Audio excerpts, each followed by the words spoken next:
Igbo, welcome to my channel. This has been a long time since I uploaded any video, and I was dealing with some personal issues. Hopefully I'm back, and I'll be giving you videos on some questions that I collected from my Instagram page. And this particular question, why I'm beginning with it, is because one of my viewers, one of my subscribers, she actually asked this question, and I've been postponing making this video, but now I've decided to start off this series, so I'm starting with her own question. So she asked, I need some clarification on itunzu as a woman. First, do I buy Nzu Nwoke or Nzu Nwanyi? Now I'm going to start with explaining the significance of Nzu. Now, within the Igbo affirmation process, Igo Ogo, what this thing means is that in the Igbo, if we want to talk with our supreme beings or cosmic beings or ancestral and familiar forces, we use a certain items for this affirmation process, Igo Ogo process. Now the Nzu, the white chalk, the Edo, the kola nuts, the libation process, all of them falls in under this umbrella of the Igbo affirmation process. Now the Nzu, the white chalk, symbolically means a declaration of innocence or a declaration of purity. And this is why if you want to buy Nzu from the market, from somebody that understands the Igbo traditional process, odinaani, the person will not hand you this Nzu and give it to you hand to hand. Rather, this person is going to drop it on the floor, on the ground, and you would now pick up the Nzu by yourself. This is because the person cannot swear on your innocence, on your ability to be a good person, or your ability to not have a hand stained with blood. Maybe someone that commits murder or steals, or engages in all those kinds of vices and abnormal social behaviors. So what the person is going to, the person is going to drop it on the floor. We call it the anai angolo mad. So its Nzu symbolically is a declaration of your innocence, and your purity. Now, again, while we use Nzu, we also use Nzu because we want to affirm purity, good things, beautiful things into our life. Hence, the adage that akana manzu adamoni. Ugocharacha anahi echu echu. So when we are even communicating with this our divine ancestral familiar forces, we also imbibe this affirmation process. We use these proverbs to communicate with these divine spiritual beings. So these are the symbolic meanings behind the Nzu and why we use the Nzu. Now, the Igbo affirmation process is not just about attracting and manifesting things. When we say akamaranzu adamoni, it's also alluding to the benefit of hard work, the things that we're going to use our hands, the activities that we're going to perform with our hands. We are also alluding that because we use this Nzu, this beautiful white mineral that is gotten from the ground, that so far we use it to attract or to talk to our cosmic beings. The same hand or hands that we use to carry out this activity, this spiritual activity, is still the same hand that we're going to use in performing our physical activities. Therefore, because of these circumstances, we are going to use our hands to manifest and to basically produce or develop good things that are going to be socially acceptable. This is one of the interpretations of this Igbo proverb, Akamaranzu Adamoni. Via the question that she asked, the Nzu comes in two types, or popularly though, because I don't know if we have more. Then these two types of Nzu are Nzu Nwoke and Nzu Nwanyi. Nzu Nwoke is plain. You can see it is plain. And Nzu Nwanyi has these rings around it as Nzu. So it is two different types of Nzu. Now, according to her question, she asked, I need clarification on it Nzu as a woman. She said, do I buy Nzu Nwoke or do I buy Nzu Nwanyi?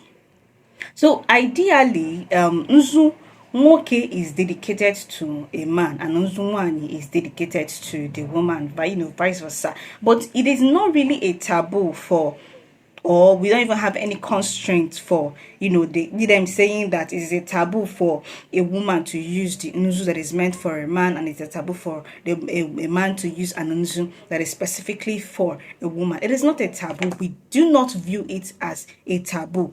So, irrespective of us having the two type for different genders, it is okay if you go to the market and you use either, you buy or you use either of the ones. Maybe as a woman you're using Nwoke, and as a man you're using Nzu. It does not really matter.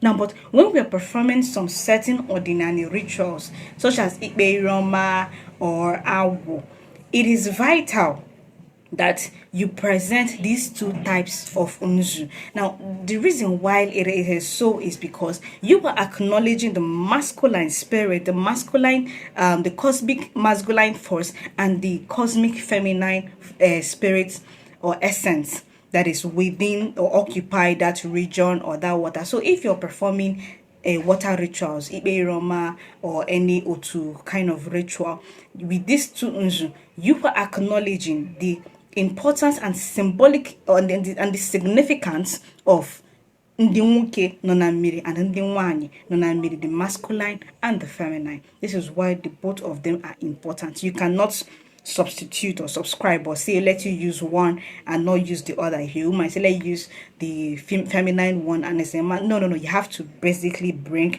the two of them, because via our spiritual traditional process we acknowledge the existence of the divine feminine and the existence of the divine masculine. This is why these things are important. Her second question here says, is it okay to pinch out Nzu and make 4 lines in powdery foam, symbolizing the Igbo 4 market days? Now, this practice of Ekanzu is reserved for Igbo men, or for some of our Igbo women that have some sort of an offer, for you're having your ofochi or vawo. So if you're before that cosmic force, you can basically draw your line because you're interacting with them. But generally, the process or the practice of Ekanzu is something that is reserved for Igbo men. Now, the reason for this practice is that via our cultural practices, women do not permanently belong or live out our entire lives within our ancestral family homes. Now, through the institution of marriage, she would move in with her husband, and she basically becomes a member of her husband's community. Now, because of marriage, a woman can be married into another community distinct from her own original ancestral community. This is why they have this adage, nwaanyi, anaghị enwe ajana.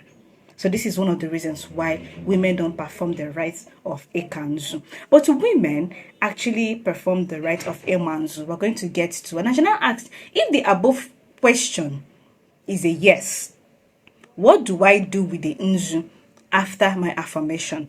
Now, it is one general problem that we have, no question that we have, because back in the day, Igo Ogo was done within the obi of a family. The Nnadibuno calls his entire family and everybody comes and he performs the rite, and they have this sacred obi in front of these effigies where they perform those rituals and those rites. And it's the permanent locations. But recently we don't have these kinds of altars and environments, so you will not say that they should go back to their obi and do it and leave it there. So many people now doing it in their rooms and in their their residential places, homes. It could even be in Lagos, or all these things are not even in a village setting. So it now prompts these kinds of questions. What do I do with my kola nut? What do I do with my Nzu? How do I perform? Even our brothers and sisters that don't reside in Nigeria, or even those people that were affected during the slave era that basically migrated to those that cannot even trace their origins and roots down to Igbo land, you still see them asking these questions. How do we do these things? How do we discard these items? Now, what you can act, you have to make do with what you have. You cannot not have something and be waiting or hoping that you have that thing. So you just have to just make do with what you have. So after Itunzu or Ikanzu for the man, you can sweep out that place. Now, if you can't leave it for a day, good. But if you can't, you can sweep it out. Now, for nwaanyi, what we do is we do imanzu. Now, imanzu is the process of sprinkling an nzu on ajani without drawing the lines. You pick up your nzu and you sprinkle them.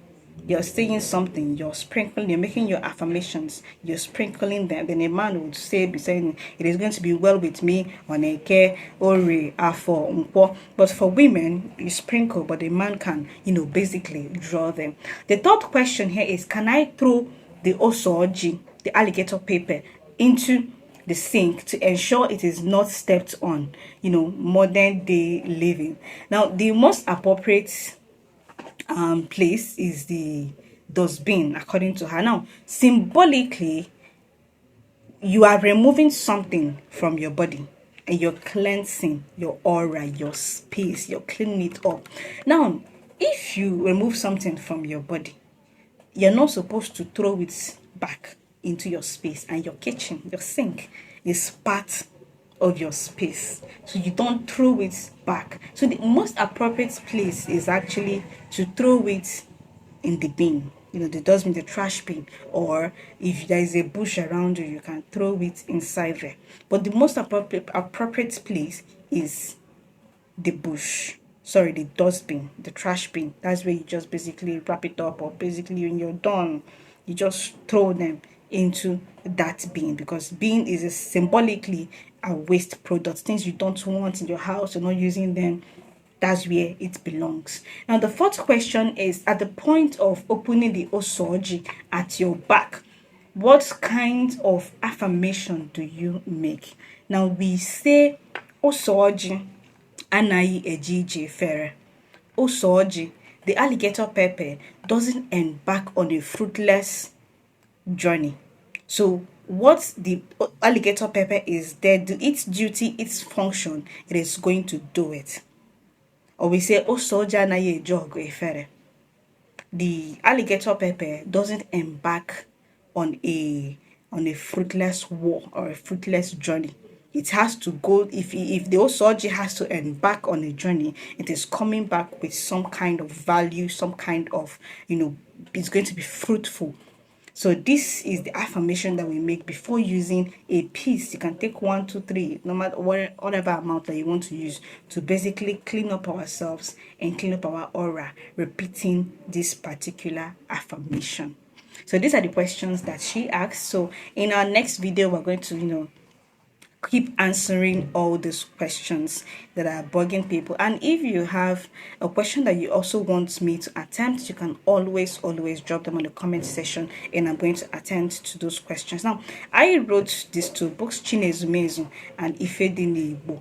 So if you want any of those books, you can get them on Amazon, or if you're in Nigeria, you can send me on a message via my Instagram, and I'm going to attend to you. So until next time, gazie.